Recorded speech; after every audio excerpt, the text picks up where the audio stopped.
بسم اللہ الرحمن الرحیم۔ آج میں خاص طور پر جس مسئلے کو موضوع بحث بنانا چاہ رہا ہوں وہ ہے ختم نبوت۔ ختم نبوت کسے کہتے ہیں اور اس کا مطلب کیا ہے؟ ابھی یہ بہت ضروری ٹاپک اس لیے ہے کہ بعض جگہوں پر پورے کا پورا تصور ہی ایک عجیب شکل میں سامنے آیا ہے ہمارے۔ ختم نبوت کا مطلب صرف یہ نہیں ہے کہ رسول اللہ صلی اللہ علیہ وسلم کے بعد اب کوئی اللہ کا نبی نہیں آئے گا۔ اس کا مطلب یہ بھی ہے کہ رسول اللہ صلی اللہ علیہ وسلم پر اللہ تبارک و تعالیٰ نے جو کچھ نازل فرمایا ہے اب قیامت تک اس میں کوئی کمی بیشی بھی نہیں آئے گی۔ آپ میری بات سمجھ رہے ہیں؟ ختم نبوت کا مطلب صرف یہ نہیں ہے کہ رسول اللہ صلی اللہ علیہ وسلم پر جو کچھ اللہ تعالیٰ، آپ صلی اللہ علیہ وسلم دنیا سے تشریف لے گئے اور آپ صلی اللہ علیہ وسلم کے بعد اب کوئی اللہ کا نبی نہیں آئے گا۔ یقیناً ہے یہ مطلب کہ اب کوئی اللہ کا نبی نہیں آئے گا، لیکن اس کے ساتھ یہ بھی ہے کہ آپ صلی اللہ علیہ وسلم پر اللہ تبارک و تعالیٰ نے جو کچھ نازل فرمایا ہے اس میں کسی ذریعے سے بھی نہ کوئی آسمانی ذریعہ باقی ہے نہ زمینی ذریعہ باقی ہے جس سے اس میں کوئی کمی بیشی آ سکتی ہے۔ اس میں کمی بیشی نہیں ہوگی۔ جتنے اللہ تبارک و تعالیٰ نے رسول اللہ صلی اللہ علیہ وسلم پر احکام نازل فرمائے ہیں قیامت تک اللہ کے احکام وہی رہیں گے۔ اس فہرست میں کمی نہیں آئے گی، اس فہرست میں بیشی نہیں کی جا سکتی، کمی اور بیشی نہیں کی جا سکتی۔ نبوت ہر اعتبار سے ختم ہو چکی ہے، منقطع ہو چکی ہے۔ یہ نہیں کہا جا سکتا کہ نبوت اس اعتبار سے جاری ہے یا اس اعتبار سے جاری ہے۔ نبوت با ایمانہ کہ اب اللہ تبارک و تعالیٰ کی طرف سے کسی انسان پر کوئی ایسی بات نازل ہو جو دوسروں پر یا خود اس پر واجب ہو ایمان لے آنا، اس پر واجب الایمان والعمل ہو، یہ ہے۔ یعنی مطلب کوئی بندہ آ کر یہ کہے کہ مجھ پر ایک وحی نازل ہوئی ہے جس پر دوسرے انسانوں پر واجب ہے کہ وہ اس پر ایمان لے آئیں، اور مجھ پر واجب ہے کہ میں بھی اس پر ایمان لے آؤں، اس معنی میں نبوت کے مفہوم لے رہا ہوں۔ تو نبوت کی ہر شکل منقطع ہو چکی ہے، ہر شکل ختم ہو چکی ہے، ہر اعتبار سے نبوت ختم ہو چکی ہے۔ مطلب اب منقطع ہے، ایسی کوئی نبوت اب باقی نہیں ہے۔ نبوات میں سے کوئی نبوت ایسی نہیں، رسالت میں سے کوئی رسالت ایسی نہیں جو اب رسول اللہ صلی اللہ علیہ وسلم کے بعد انسانوں پر واجب ٹھہرے کہ اس کی اتباع کرنی ہے یا اطاعت کرنی ہے۔ واجب الایمان والعمل اب آپ علیہ الصلوۃ والسلام کے بعد کچھ نہیں رہا۔ میں بہت اسپیشل بات آپ کو عرض کرنا چاہ رہا ہوں، اس کو بہت دھیان سے سنیے۔ محمد الرسول اللہ صلی اللہ علیہ وسلم پر جو کچھ اللہ تبارک و تعالیٰ کی طرف سے نازل ہوا ہے اس کے سب سے پہلے مکلف بھی آپ علیہ الصلوۃ والسلام ہیں، اس کے سب سے پہلے مخاطب بھی آپ علیہ الصلوۃ والسلام ہیں۔ اللہ تبارک و تعالیٰ نے رسول اللہ صلی اللہ علیہ وسلم پر جو کچھ نازل فرمایا ہے اس پر ایمان لے آنا اور اس پر عمل کرنا خود رسول اللہ صلی اللہ علیہ وسلم پر واجب ہے۔ میں آپ علیہ الصلوۃ والسلام کی اطاعت و اتباع میں ہوں، مجھ پر آپ صلی اللہ علیہ وسلم کی اطاعت و اتباع میں وہ واجب ہے جو اللہ تبارک و تعالیٰ کی طرف سے آیا ہے۔ میری حیثیت ایک مقتدی کی ہے۔ میں جیسے امام سے پہلے میں اللہ اکبر نہیں کہہ سکتا، امام سے پہلے میں رکوع میں نہیں جا سکتا، اسی طرح سے رسول اللہ صلی اللہ علیہ وسلم کی اطاعت و اتباع میں کھڑا ہوں۔ میں مجھ پر کوئی ایسی چیز واجب نہیں ہے جو جناب علیہ الصلوۃ والسلام کی ذات پر واجب نہیں ہے، اس لیے کہ میری حیثیت ایک مقتدی کی ہے، میں پیچھے کھڑا ہوں، میری مستقل حیثیت نہیں ہے کوئی۔ میں اگر اپنی مستقل حیثیت بنا کر دین کا مکلف و مخاطب اپنے آپ کو بناتا ہوں تو پھر مسائل پیدا ہوتے ہیں۔ دین کے اندر مسائل تب پیدا ہوئے ہیں کہ جب میں اپنے طور سے مستقل بذات کچھ مسائل پیدا کرتا ہوں اور پھر اس کا کوئی حل بتاتا ہوں۔ وہ حل جو میں پیش کر رہا ہوں میں سمجھتا ہوں کہ یہ حل وہ حل ہے جو دین ہے، یعنی جب میں اسے دین کے دائرے میں داخل کرتا ہوں اس کا مطلب ہے کہ میں نبی علیہ الصلوۃ والسلام پر اسے واجب ٹھہرا رہا ہوں۔ میں آپ علیہ الصلوۃ والسلام کے واجبات کی فہرست میں کمی بیشی نہیں کر سکتا۔ میری یہ اوقات نہیں ہے کہ میں نبی علیہ الصلوۃ والسلام کے واجبات میں کمی بیشی کر سکوں۔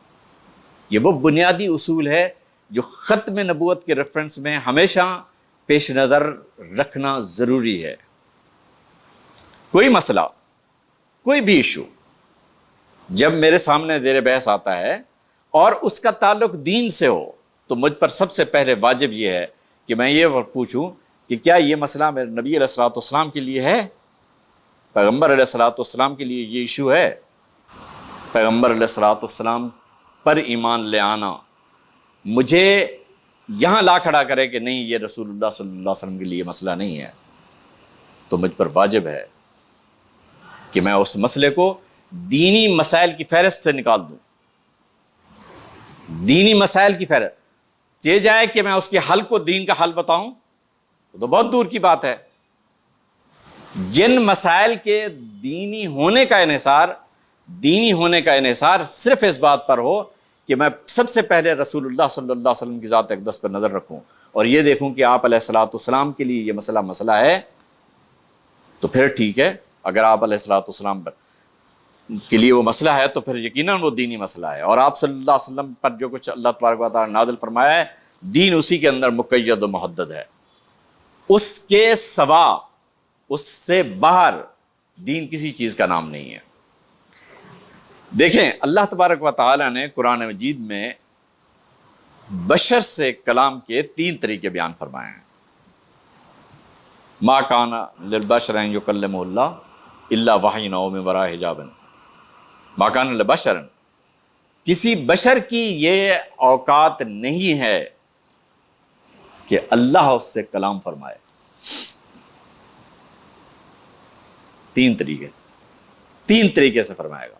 نمبر 1 ان یکلمہ اللہ الا وحیا، وحی فرمائے گا، القاء فرمائے گا، او من وراء حجاب، یا پردے کے پیچھے سے آواز اس کلام فرمائے گا، پردے کے پیچھے سے کلام فرمائے گا، اور یرسل رسولا، یا کوئی فرشتہ بھیجے گا جو اس کو جا کے بتائے گا۔ یہ 3 طریقے ہیں۔ اللہ تبارک و تعالیٰ بشر سے اسی طرح سے بات کرتا ہے، مگر یہ یاد رکھیے کہ ان 3 طریقوں سے اللہ تبارک و تعالیٰ بشر سے کلام فرما رہا ہے۔ جہاں تک تعلق ہے نبوت اور رسالت کا، اس کے لیے ایک بالکل مختلف کیٹیگری آتی ہے۔ فَإِمَّا يَأْتِيَنَّكُم مِّنِّي هُدًى فَمَن تَبِعَ هُدَايَا، وہ جو اللہ تبارک و تعالیٰ کی طرف سے ہدایت بن کر آتی ہے، جو بات وہ ایک اللہ کے نبی پر آتی ہے اور اس نبی کے ذریعے سے انسان تک پہنچتی ہے۔ اب اس نبی پر بھی واجب ہوتا ہے کہ اس پر ایمان لے آئے، اور ان لوگوں پر بھی واجب ہوتا ہے جن کی طرف اللہ تبارک و تعالیٰ نے اس شخص کو نبی بنا کے بھیجا ہوتا ہے۔ تو امتی کی حیثیت نبی کے متبع کی ہے، تابع کی ہے، مطلب وہ نبی علیہ الصلوۃ والسلام متبع ہیں، میں آپ صلی اللہ علیہ وسلم کی اتباع کروں گا، آپ علیہ الصلوۃ والسلام وحی کی اطاعت کریں گے۔ میں قرآن مجید کا بلا واسطہ مکلف و مخاطب ہی نہیں ہوں، میں قرآن مجید سے کوئی ایسا معنی اخذ نہیں کر سکتا جس کے بارے میں میرا وہم و گمان بھی یہ نہ ہو کہ رسول اللہ صلی اللہ علیہ وسلم نے یہ معنی اخذ فرمائے ہیں۔ اس لیے کہ قرآن مجید صرف اسی معنی میں ہدایت ہے جس معنی میں رسول اللہ صلی اللہ علیہ وسلم کے لیے ہدایت ہے، مسلمان کے لیے، امتی کے لیے اسی معنی میں ہدایت ہے۔ اگر آپ رسول اللہ صلی اللہ علیہ وسلم کی اطاعت و اتباع سے ہٹ کر آزادانہ اس کی طرف مخاطب ہوتے ہیں تو ختم نبوت کی فصیل پر سب سے پہلا جو آپ نے جا کے چوٹ لگانی ہے اس فصیل پر، وہ ہے یہ کہ آپ یہ سمجھنے لگیں کہ قرآن مجید کے آپ آزادانہ مکلف و مخاطب ہیں۔ آپ قرآن مجید کے آزادانہ مکلف و مخاطب نہیں ہیں، رسول اللہ صلی اللہ علیہ وسلم کی اطاعت و اتباع میں اس کو مکلف و مخاطب ہے۔ ختم نبوت مجھے اس بات کا پابند بناتی ہے کہ میں قرآن مجید کا بلا واسطہ مکلف و مخاطب نہ رہوں، میں رسول اللہ صلی اللہ علیہ وسلم کی اطاعت و اتباع میں رہوں، اور آپ علیہ الصلوۃ والسلام کے لیے جو چیزیں واجب ہیں میں آپ علیہ الصلوۃ والسلام کی اطاعت و اتباع میں مجھ پر وہی کچھ واجب ہے۔ اگر میں اپنے لیے اپنے واجبات کا دائرہ خود متعین کرنے لگوں، دین کے معنی میں خود بتانے لگوں، دین کے دائرہ کار کو میں خود اپنی مرضی سے متعین کرنے لگوں، تو پھر تو رسول اللہ صلی اللہ علیہ وسلم کے دین کی اتباع کے دائرے سے نکلنا کیا، ختم نبوت کا مسئلہ بھی ختم ہو جائے گا۔ اس لیے کہ میں تو آئے دن نئے مسائل پیدا کرتا رہوں گا، جن لوگوں نے اس حقیقت کو سمجھنے کی کوشش کی ہے انہوں نے دین کے دائرے میں رہتے ہوئے حکم اللہ کی فہرست میں کمی بیشی نہیں کی ہے، تو اس فہرست میں کمی بیشی نہیں کی ہے۔ جن لوگوں نے اس فہرست میں کمی بیشی جا کے کی ہے انہوں نے اپنی مرضی کی ہے اور اپنے طور سے انہوں نے بہت سارے مسائل پیدا کیے ہیں جو نہ دین ہے اور نہ دینی حجت ہے۔ یاد رکھیے، دین اور دینی حجت کی معنویت صرف اور صرف نبی علیہ الصلوۃ والسلام کی اطاعت و اتباع میں پیدا ہونی ہے، اور اس اطاعت و اتباع کے صرف یہ معنی ہے کہ جو چیز پیغمبر علیہ الصلوۃ والسلام کی ذات کے لیے دین اور دینی حجت ہے، امتی کے لیے صرف وہی دین اور دینی حجت ہے۔ امتی مستقل بالذات دین کا مکلف و مخاطب نہیں ہے، اور نہ اس کے لیے کوئی دینی حجت قائم کر سکتا ہے۔ یہ ہے وہ مطلب جو ختم نبوت کے حوالے سے میں آپ کو عرض کرنا چاہتا تھا، کہ ختم نبوت کا مطلب صرف یہ نہیں ہے کہ آپ علیہ الصلوۃ والسلام کے بعد کوئی اللہ کا نبی نہیں آئے گا۔ اس کا یہ مطلب ہے کہ آپ علیہ الصلوۃ والسلام پر جو کچھ نازل ہوا ہے اب قیامت تک صرف وہی کچھ رہے گا، اب اس میں کسی ذریعے سے کمی بیشی نہیں کی جا سکتی۔ جس دیانت کے ساتھ، دیانت داری کے ساتھ نبی علیہ الصلوۃ والسلام نے اللہ کی طرف سے جو کچھ نازل ہوا تھا منتقل فرمایا ہے، اسی دیانت داری کے ساتھ لوگوں نے منتقل کیا ہے یا نہیں کیا؟ اور اگر نہیں کیا تو خدا کی قسم آپ کو سچ بتا رہا ہوں، ختم نبوت کے سب سے پہلے دشمن وہی ہیں۔ بھول جائیں اس بات کو، ختم نبوت کے سب سے پہلے دشمن وہی ہیں۔ یہ ہے جو بنیادی تصور جس پر میں آج آپ کو عرض کرنا چاہتا تھا۔ السلام علیکم۔